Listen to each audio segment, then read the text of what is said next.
हमारे पूर्व मंत्री श्री बी मेहता जी, यहाँ चुनाव लड़े त्रिलोचन सिंह जी, भाई रघुवीर संधू जी, भाई अशोक खुराना जी पूर्व जिलाध्यक्ष, युवा कांग्रेस के अध्यक्ष मनिंदर जी, सैनी जी, भाई सतीश खैरवाली जी, पप्पू लाठर जी हमारे पार्षद, भाई हरिराम साबा जी, रणपाल संधू जी, भाई वाल्मीकि, भाई सत्यनारायण जी, ललित अरोड़ा जो हमारे प्रवक्ता हैं, बिट्टू जी, भाई कुछ शायद ना कोई दिखाओ, जागीर सैनी जी, जागीर सैनी जी तो बोल दिया, सतीश बस, रणवीर जी और परमजीत। चलो भाई थोड़ा बहुत किसी का नाम रह भी जाए तो क्षमा करें जी। आप बोल दिया। अपने सभी साथियों की ओर से मैं आपका इस प्रेस कॉन्फ्रेंस में हार्दिक स्वागत करता हूं और आपका धन्यवाद करता हूं कि आपने समय दिया। बहुत लंबे समय से भारतीय जनता पार्टी के मुख्यमंत्री, इनकी पार्टी, भाई कोई अगर पीछे बोल रहा है तो विनोद हो ना।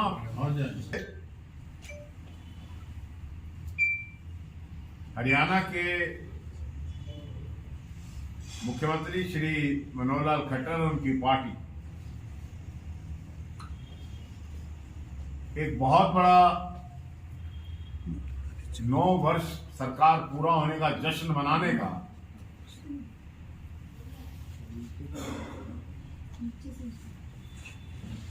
करनाल में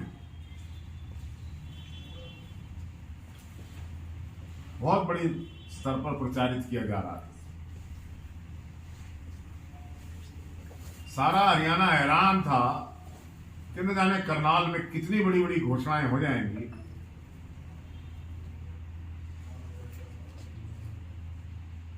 लेकिन इस जलसा होने के बाद, इससे पहले कहा गया था कि 4 नए जिले बन सकते हैं, उनकी घोषणाएं हो जाएंगी।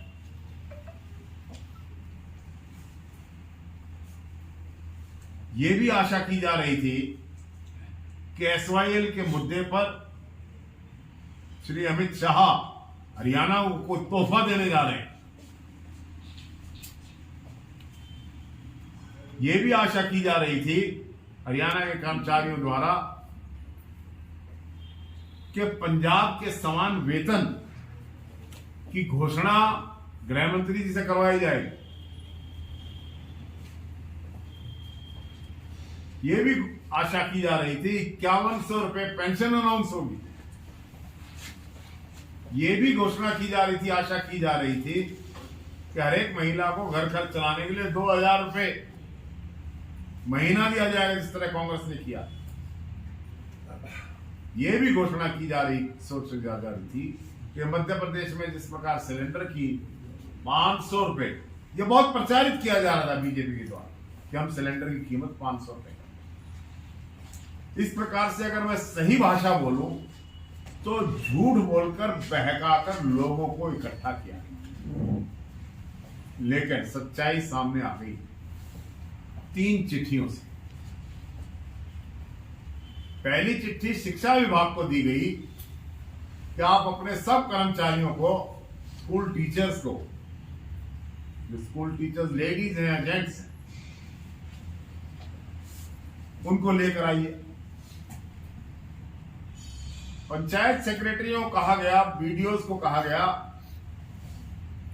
एक वीडियो के जुम्मे 10-10 बस लगा दी गई कि इनको भर के आप लेकर आइए, सेक्रेटरीज को लाइए, आंगनबाड़ी वर्कर को लाइए, आशा वर्कर को लाइए। ये चिट्ठियां अगर आपके पास ना हो तो मेरे पास तो है। ये क्यों किया गया चीफ मिनिस्टर द्वारा? ये इसलिए किया गया, ये चिट्ठी है, अगर किसी ने देखनी है, वैसे होंगी आपके पास, प्रेस के बहुत सजग लोग, ये इसलिए किया गया कि 28 तारीख को फरवरी को गोहाना में श्री अमित शाह जी की रैली के लिए उनको आमंत्रित किया गया था, जिसमें मुश्किल से 70-75 लोग पहुंचे। तो हेलीकॉप्टर ना उड़ने के बहाने से अमित शाह जी ने अपनी रैली कैंसिल कर दिया, आए तो 50-60 आदमियों को और खाली कुर्सियों को भाषण देकर मुख्यमंत्री चले गए। अब उनको ये डर था कि अगर करनाल में भीड़ नहीं हो पाएगी तो उनको बदल दिया जाएगा। मुख्यमंत्री अपने बदले जाने के डर से अमित शाह जी को इंप्रेस करने के लिए, क्योंकि जनता उनके कहने से नहीं आती है, सरकारी कर्मचारियों पर दबाव बनाकर उन कुर्सियों को भर दिया गया। वैसे तो 4000 बसें लगाई गई थी, जिसमें से 95% बसें गांव से खाली आई, कोई उनमें बैठा नहीं। जो टेंट लगाया गया था उसमें मुश्किल से 4000 कुर्सियां लग सकती थी।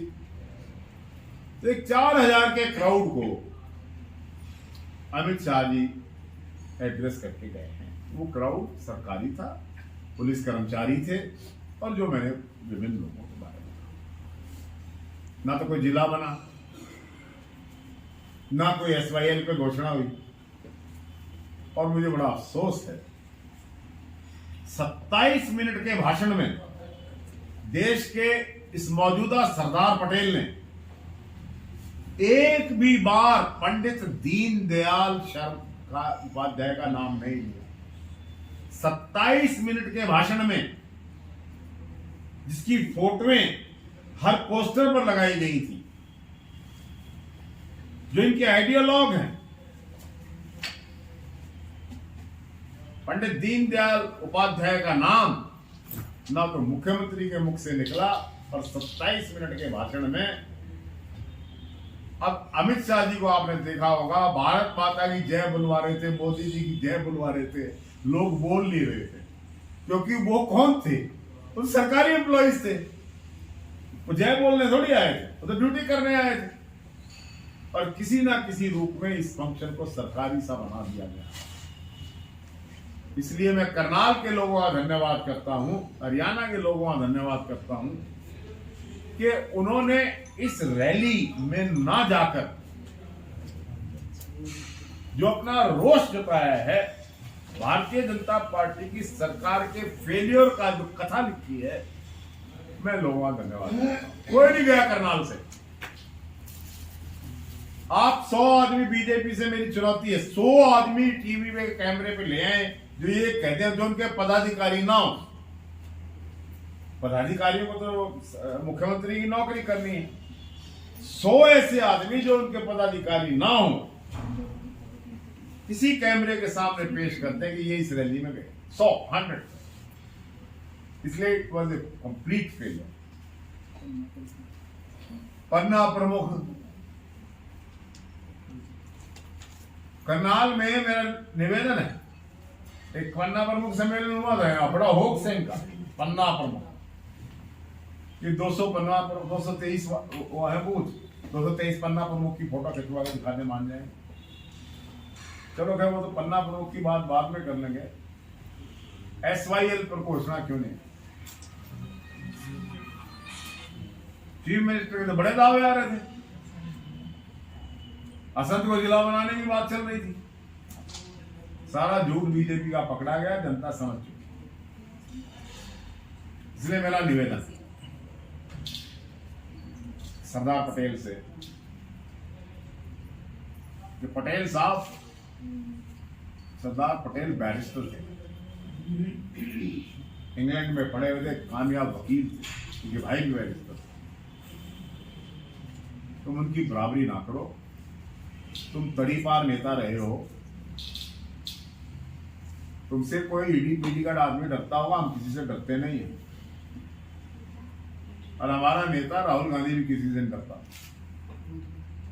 चुनौती दे रहे हैं। सवाल यह है, कोई उपलब्धि गिनाई गई क्या? गिनाई गई। क्लेम ये था कि हर जिले में एक मेडिकल कॉलेज बनेगा। कहा गया कि 13 मेडिकल कॉलेज बन चुके हैं, बताओ कहां बने। कोई ऐसा मेडिकल कॉलेज जो इस सरकार ने बनाया हो। एम्स की घोषणा स्वयं प्रधानमंत्री ने देश की संसद में की थी। आज तक एम्स की जमीन के उद्घाटन के 34 तारीखें लग चुकी हैं, जमीन भी नहीं खरीदी। हम ये सुन रहे थे कि करनाल के एयरपोर्ट पर मुख्यमंत्री जी ने इसको इंटरनेशनल एयरपोर्ट बना देना है आकर। 9 साल हो गए अब तो, और वो तो 707 बोइंग में आके उतरेंगे। वो इंटरनेशनल एयरपोर्ट भी कहीं दिखाई नहीं दिया। हम ये सोच रहे थे कि अभी गृह मंत्री कहीं ना कहीं सड़क से भी जाएंगे, इसलिए सड़कें सुधरेंगी। फिर पूछा उनसे, गृह मंत्री ने कहा कि हमने 26 नए विश्वविद्यालय बनाए। कौन सा है बताइए, आप प्रेस के लोग, आप बताओ। करनाल में 4 विश्वविद्यालयों की घोषणा हुई, ये बना कौन सा है बताएं। महाराणा प्रताप का बन गया, कल्पना चावला का बन गया, कुटेल का बन गया, कौन सा विश्वविद्यालय बन गया। ये कहा गया कि हरियाणा देश के अंदर सबसे ज्यादा अंत्योदय गरीब आखिरी पंक्ति में खड़े हुए आदमी का ध्यान रखने वाली स्टेट है। बोलो, कहा था कि नहीं कहा। आप शहर के किसी भी गरीब बस्ती में चले जाएं और 10 ऐसे लाभार्थियों को खड़ा कर दें जो ये कह दें कि हम भारतीय जनता पार्टी के दिए हुए लाभ से लाभार्थी हैं, खुश हैं,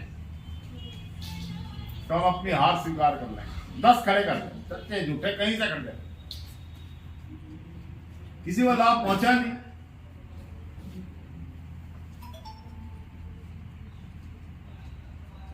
कोई फायदा नहीं हुआ गरीब को। तो अमित शाह जी को किस लिए लेकर आए थे, क्या कहलवाना चाह रहे थे। It was A total failure. 9 साल का अगर भारतीय जनता पार्टी का हिसाब लगाया जाए तो सबसे पहले करनाल से शुरू कर। करनाल में हमारी पूर्व विधायिका बैठी हैं, पिछला चुनाव लड़ने वाले त्रिलोचन जी बैठे हैं, इनसे भी पूछ लेना आप। भाई, मुख्यमंत्री के कार्यकाल में करनाल में कौन सा वेस्टर्न बाईपास बन गया? क्या ईस्टर्न बाईपास बन गया? कोई नए मार्केट स्क्वायर्स बने, कोई नए कॉलेजेस आए, किसी सड़क की मरम्मत हुई, कोई ट्रैफिक का सृजन हुआ? फ्लाईओवर की घोषणा के बाद कितने फ्लाईओवर बन गए? पहले तो मुख्यमंत्री यहां जवाब देते कितने लोगों को नौकरी मिल गई। बिना पर्ची बिना खर्ची की बात करते हैं। ये तो पर्चा लीक सरकार है, पर्चा लीक। 32 बार पर्चे लीक हुए हैं और पेपर बिके हैं, कीज बिकी हैं, आंसर कीज बिकी हैं। एचपीएससी के दफ्तर से करोड़ों बरामद हुए हैं। तो ये तो पर्चा और खर्चा की सरकार है। पर्चा लेना है, खर्चा करो। सिलेक्टिव लीकेज है।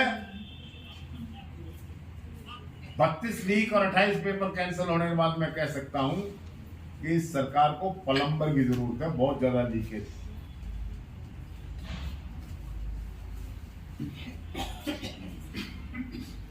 युवाओं का भविष्य खराब कर चुकी है। करनाल जिले से अकेले 51,769 बच्चे अपनी मातृभूमि और अपनी भूमि को छोड़कर विदेश जा चुके हैं, यहां से निराश होकर। आज मुख्यमंत्री अगर ये कहें कि भी हमें नौकरी देनी है तो यहां पर युवा बाकी नहीं रहे, एक्सोडस हो गया, इतनी दुख की बात है, पलायन हो रहा है। तो मुख्यमंत्री जवाब दें, 9 साल का हिसाब दें, कितनी नौकरी लग गई, कितनी रोजगार के अवसर लग गए, कितनी इन्वेस्टमेंट करनाल में आई, कितनी फैक्ट्री लगी, कौन सा बड़ा प्रोजेक्ट आया, कोई तो नाम ले, आप ले दीजिए, आपको पता होगा वो प्रोजेक्ट आया। तो अब 9 साल की मुख्यमंत्री की कौन सी उपलब्धि है, ये जो लोग जानना चाहते हैं। श्री अमित शाह जी को यहां पर लोगों को डराने के लिए लाया गया था, उनसे बहुत डर लगता है लोगों को। शहर में 16,500 पुलिस कर्मचारी लगाए गए थे, इसमें 4,000 को तो कुर्सियों पर बैठा दिया गया, और इतनी मजबूत सुरक्षा के बावजूद, हालांकि मैं पसंद नहीं करता इस तरह की सियासत को, एक जूता होम मिनिस्टर और फेंक दिया गया, कहते साथ ही ले गए उसको, कौन कह रहा था, ले गए क्या, दे दिया उसको, वापस भेज दिया था, वो खुद ही लेने आ गया था ना भाई, उसके बाद नहीं, कल जेल भेज दिया उसको, जेल भेज दिया, अरे वो तो पर्चा दर्ज हो गया ना, कल जेल भेज दिया उसको। हालांकि मैं इस संस्कृति को पसंद नहीं करता, किसी पे कोई जूता मारे क्या करे, लेकिन वो सुरक्षा व्यवस्था चाक चौबंद, वो सुरक्षा का घेरा, उस रूट का बदलाव, ये जन आक्रोश दिखाई दे रहा था, ये लोगों का गुस्सा अमित शाह के प्रति दिखाई दे रहा था। इसलिए अमित शाह जी की जो यहाँ पर करनाल की नगरी में आवागमन हुआ था, it was A total failure of the chief minister, of the state government, of the party, no promise, कोई फ्यूचर की बात नहीं, कोई की कुछ करनाल को दे के गए नहीं, बल्कि यहाँ की रोड लेके चले गए, यहाँ की शांति हर गई, लोगों को बड़ी तकलीफ का सामना करना। भारतीय जनता पार्टी ऐसे पार्टी ने अपना फेल्योर तस्लीम कर लिया है, मान लिया है। ये कास्ट करप्शन और क्राइम की गवर्नमेंट, 3 C बता के गए थे ना अमित शाह, हम बता रहे हैं 3 C, caste, corruption and crime government is the BJP, इनका ब्रांड है। एसपी बता दो जी, एसपी बता दो, 7S वो 7S बता दो, वो बता दो मुझे उनका। अब क्या हुआ, बीजेपी की बीमार हालत को देखते हुए, 4th स्टेज के कैंसर को देखते हुए, अपने आने वाली हार को देखते हुए,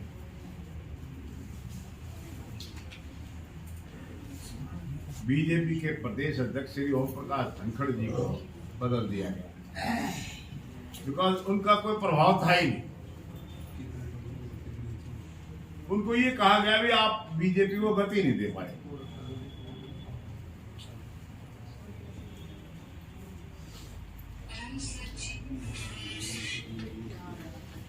उसकी बजाय नए डॉक्टर आए हैं बीजेपी के। BJP has brought a new doctor for its treatment, लेकिन 4th स्टेज के कैंसर का इलाज होता है।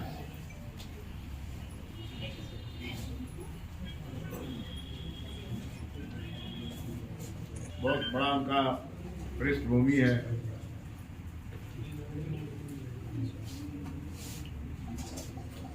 क्या नाम?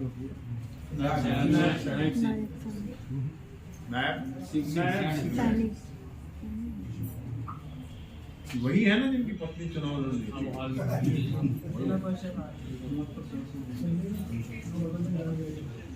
हाँ, तो जिस डॉक्टर को लेके आए हैं वो इस बीमार बीजेपी का कोई इलाज नहीं कर सकता। इसलिए बीजेपी को अगर 10 में से आप नंबर देंगे, इस जलसे के बाद कोई 0 देने की भी जरूरत नहीं है, पर्चा खाली पड़ा है, कुछ भी गिनाने की जरूरत नहीं। करनाल की जनता, प्रदेश की जनता निराश हो चुकी है बीजेपी की झूठ से, बीजेपी के राज में हो रही लूट से, भ्रष्टाचार से, क्राइम से, करप्शन से। अब राम का सहारा लेने चले हैं। ये जो राम का मंदिर अयोध्या में बन रहा है, जिसका बीजेपी करण करना चाहते हैं, ये राम इनके कोई डैडी थे क्या? राम तो सबके थे, हमारा मंदिर है वो। राम भगवान सबके भाई। सोमनाथ का मंदिर सरदार पटेल ने बनवाया था। हम तो नहीं कहते हो हमारा मंदिर, हम तो क्या भगवान शिव का है। ये तो अपनी मोहर लगा रहे हैं मंदिर को। और मंदिर के नाम पर जो मुहूर्त निकाला गया है 22 जनवरी का, क्योंकि मैं भी मन वचन कर्म से ब्राह्मण हूं, कुरुक्षेत्र की भूमि में रहते हैं हम लोग। ये ऐसा मुहूर्त निकाल दिया कि बीजेपी का सूर्यास्त हो जाएगा। उस राम में मंदिर में हनुमान है ही नहीं। किसी ने पूछा भाई हनुमान जी के बिना राम, तो उन्होंने कहा हनुमान जी का मंदिर तो वहां हनुमानगढ़ी में अलग है, इसलिए वहां जिसने हनुमान जी की पूजा करनी वहां चले जाओ। तो ये परिपूर्ण मंदिर नहीं है जिसका लाभ बीजेपी चुनाव के लिए उठाना चाहती है।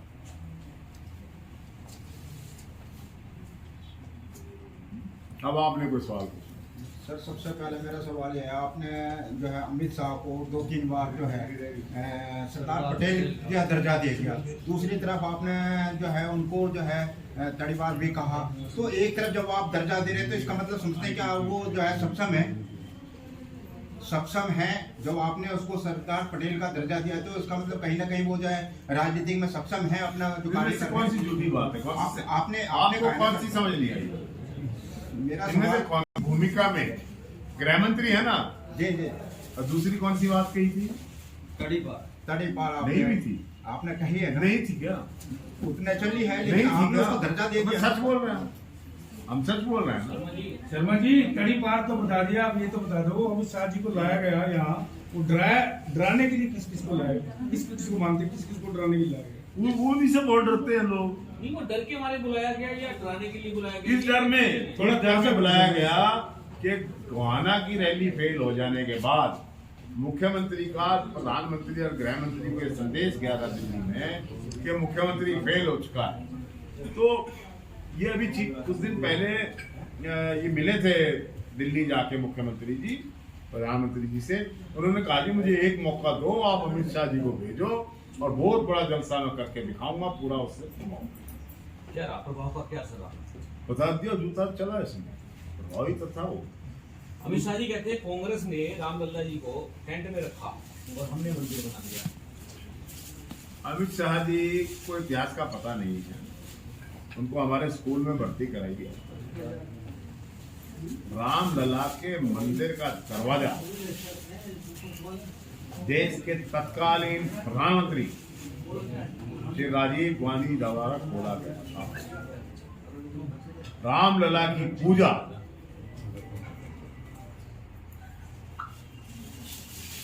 श्री राजीव गांधी जी के द्वारा खोले गए मंदिर में पहली बार 1987 में शुरू हुई।